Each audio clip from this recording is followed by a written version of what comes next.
Hello friends, எல்லோரும் எப்படி இருக்கீங்க? இன்றைக்கி என்ன வீடியோ பார்க்க போகிறோன்னா, எங்கள் வீட்டில் சரஸ்வதி பூஜை வீடியோ தாங்க பார்க்க போகிறோம். அதுக்காக சரஸ்வதி பூஜைக்காக நான் வந்து பணியாரம் செஞ்சுருந்தேன். அதாவது வெள்ளை பணியாரம். வெள்ளையாக இருக்கிற பொருள் வந்து சரஸ்வதி தேவிக்கு ரொம்ப பிடிக்கும் அப்படின்னு சொல்லுவாங்க.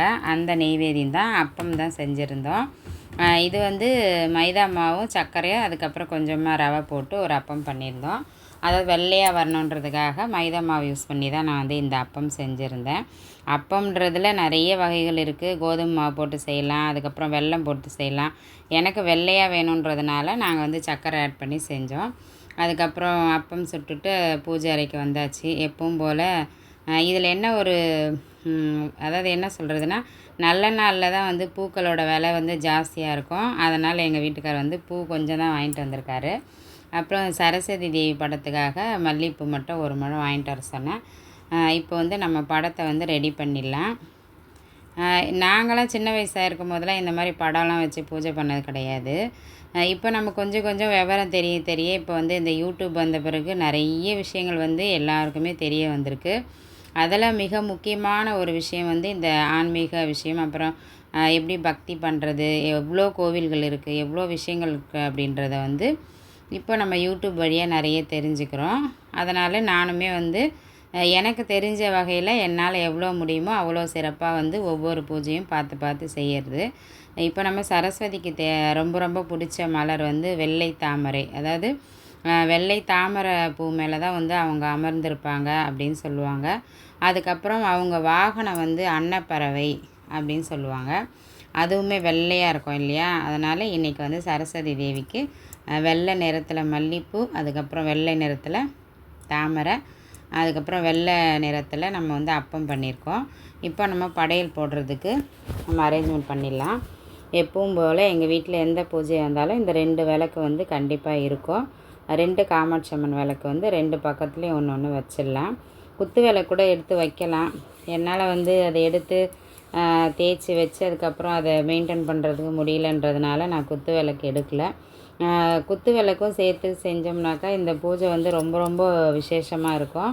நான் வீட்டில் இருந்த அந்த 2 விளக்கை வச்சு பூஜையை வந்து நான் நிறைவாக செஞ்சுட்டேன். இப்போ வந்து நம்ம இலை போட்டு ஒவ்வொரு நம்ம செஞ்ச அந்த அப்பம், அதுக்கப்புறம் எங்கள் வீட்டில் வந்து கொஞ்சமாக நான் கொண்டக்கடலை சுண்டல் செஞ்சுருந்தேன், அதுவும் வச்சுட்டேன். அதுக்கப்புறம் அதிரச மாவு வந்து இருந்தது வீட்டில். சரி, அதிரசம் கொஞ்சம் செஞ்சுருவோம் அப்படின்னு சொல்லிவிட்டு ஒரு 5 அதிரசம் போல் செஞ்சேன். அதை வந்து இலையில வைக்கும் போது பாருங்கள். இப்போ வந்து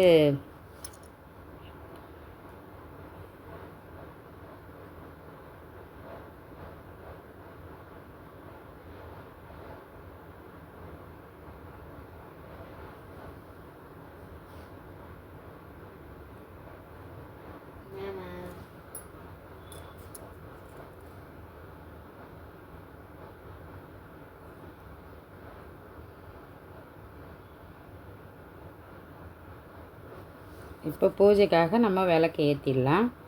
எப்போவுமே நான் ஒரு விஷயம் என்ன சொல்கிறேன்னா, விளக்கு ஏற்றிட்டு தான் நம்ம வந்து படையல்லாம் போடணும்.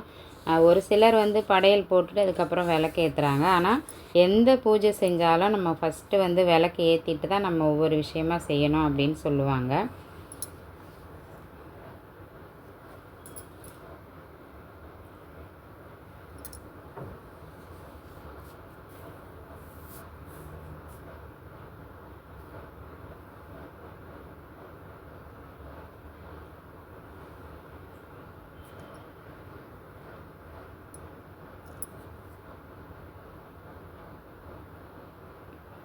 இப்போ நம்ம விளக்கு ஏற்றிட்டோம். இதுக்கப்புறம் வந்து நம்ம இலை போட்டு படையல் போட்டுடலாம்.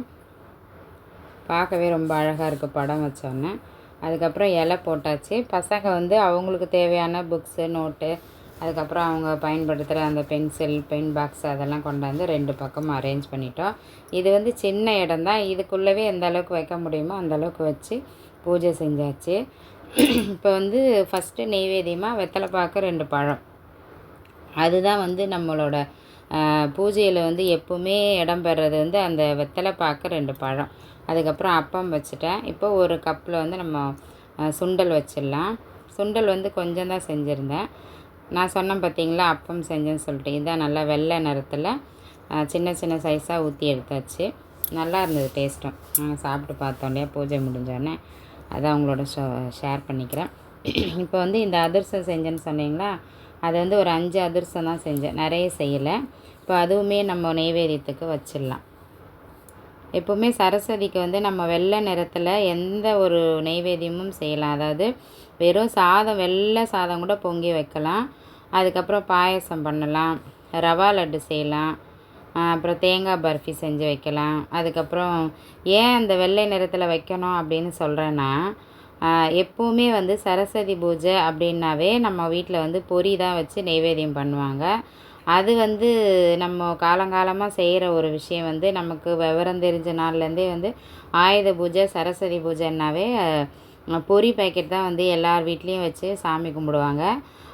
அந்த ஒரு விஷயம் நம்ம மைண்டில் வச்சுக்கிட்டோம்னாக்கா, அப்போ வெள்ளை நிறத்தில் இருக்கிற அந்த நெய்வேத்தியங்கள் வந்து நம்ம சரஸ்வதி தேவிக்கு படையலாக போடும்போது அவங்களுமே சந்தோஷப்பட்டு அவங்க நமக்கு தேவையான விஷயங்கள் தருவாங்கன்றது இந்த பூஜையில் சொல்கிற ஒரு ஐதீகமான ஒரு விஷயம் கூட.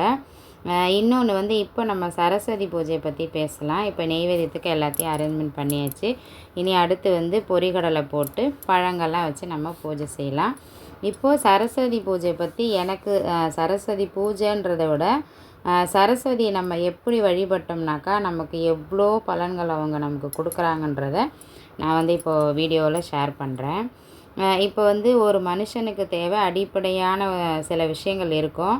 அதில் வந்து நம்ம பிறந்துட்டோம் வளர்ந்துட்டோம் இருக்கிறத விட, நம்ம பிறந்து வளர்ந்ததுக்கு ஒரே ஒரு விஷயம் வந்து முக்கியமாக நமக்கு வந்து தேவை. அது என்னென்னா கல்வி செல்வம். கல்வி செல்வம் இல்லைன்னா நீங்கள் எவ்வளோ தான் காசு பணம் நம்ம உழைக்க முடியும், நிறைய உழைச்சி பணம் சம்பாதிக்கலாம், அதுக்கப்புறம் நிறைய பேசலாம், நமக்கு தெரிஞ்ச விஷயங்களை நிறைய பேசலாம். ஆனால் அதை வந்து எழுத்துப்பூர்வமாக ஒரு நோட்டில் நமக்கு எழுதணுன்னா கண்டிப்பாக கல்வி அறிவு கண்டிப்பாக வேணும். அந்த கல்வி செல்வத்தை அள்ளி அள்ளி கொடுக்குறவங்க தான் சரஸ்வதி தேவி. அதனால் நம்ம வீட்லேயும் சரி, நமக்கு ஒரு 50 வயசு 40 வயசு ஆனாலுமே கூட கல்வி செல்வம் வந்து ஒன்று படித்ததை மறக்காமல் இருக்கணும். அதாவது நம்ம கற்றுக்கிட்ட அந்த கல்வி அடிப்படையில் நம்ம என்னெல்லாம் கற்றுக்குறோமோ அது நம்ம மறையிற வரைக்கும் நம்ம கூடவே வர ஒரே செல்வம் காசு, பணம், வசதி, சொத்து, நம்ம போட்டிருக்கிற நகைங்க, நம்ம போட்டுங்கிற துணி கூட நம்ம கூட வராது. ஏன்னா கடைசி நேரத்தில் அதையுமே கொஞ்சம் எடுத்துருவாங்கன்னு சொல்கிறாங்க. ஆனால் நம்ம படித்த படிப்பும் நம்ம கற்றுக்கிட்ட அந்த ஆன்மீக பக்தியும் நம்மளை விட்டு எப்போவுமே போகாதுன்றது நிசப்தமான, அதாவது சத்தியமான உண்மை. அதனால் நான் என்ன சொல்கிறேன்னா, முடிஞ்ச வரைக்கும் நம்ம வீட்டில் சரஸ்வதி தேவிக்கு அவங்களுக்கு பிடிச்ச விஷயத்த நம்ம நைவேத்தியமாக செஞ்சு படையல் போட்டோம்னாக்கா அவங்க வந்து நமக்கு வந்து அள்ளி அள்ளி தருவாங்க அந்த கல்வி செல்வத்தை. அதை எல்லாமே வாழ்க்கையில் ஒரு காலகட்டத்துக்கு அப்புறம் நமக்கு கிடைக்கும். 2 விஷயம் வந்து நம்ம நினச்சாலும் ஒரு காலகட்டம், அதாவது காலத்தை கடந்து அந்த விஷயத்தை கேட்டிங்கன்னா கண்டிப்பாக கடவுளாலே கொடுக்க முடியாத ஒரு சில விஷயங்கள் வாழ்க்கையில் இருக்குன்னா, ஒன்று குழந்தை செல்வம். அது வந்து நான் அந்தந்த வயசுக்குரிய காலகட்டத்தில் குழந்தை செல்வம் கிடச்சிச்சின்னா அதுதான் நல்ல ஒரு சிறந்த வாழ்க்கைக்கு ஒரு அர்த்தம். 2வது கல்வி செல்வம். கல்வி வந்து நம்ம சின்ன வயசுலேயே கல்வி அறிவு வந்து கல்வி செல்வத்தை வந்து நம்ம அடைஞ்சிட்டோம்னாக்கா அதை கொண்டு நம்ம எப்படியோ வாழ்ந்து முடிச்சிடலாம். அதாவது வாழ்ந்து முடிச்சிடலான்றது என்னென்னா, நம்ம கல்வி அடிப்படையில் என்னெல்லாம் தெரிஞ்சுக்கணுமோ அத்தனையும் தெரிஞ்சுக்கிறதுக்கு அந்த படிப்பினை வந்து நமக்கு ரொம்ப உதவியாக இருக்கும். அதுக்கு உதாரணம் வந்து நான் என்னையே கூட சொல்லலாம். நான் படிச்சிருக்க வச்சு தான் இப்போ வந்து இந்த யூடியூப்பில் எனக்கு தெரிஞ்ச விஷயங்களை எந்த ஒரு அணுகுமுறையோடு மக்களுக்கு ஒரு வீடியோவாக கொடுக்கணுன்றத கூட எனக்கு தெரியுதுன்னா அதுக்கு காரணம் வந்து நம்ம படித்த அந்த படிப்பு அதாவது கல்வி அறிவு இல்லைன்னா ஒரு மனுஷனோட தேவைகளை அத்தனையுமே அடைஞ்சதா அது வந்து சாத்தியம் கிடையாது.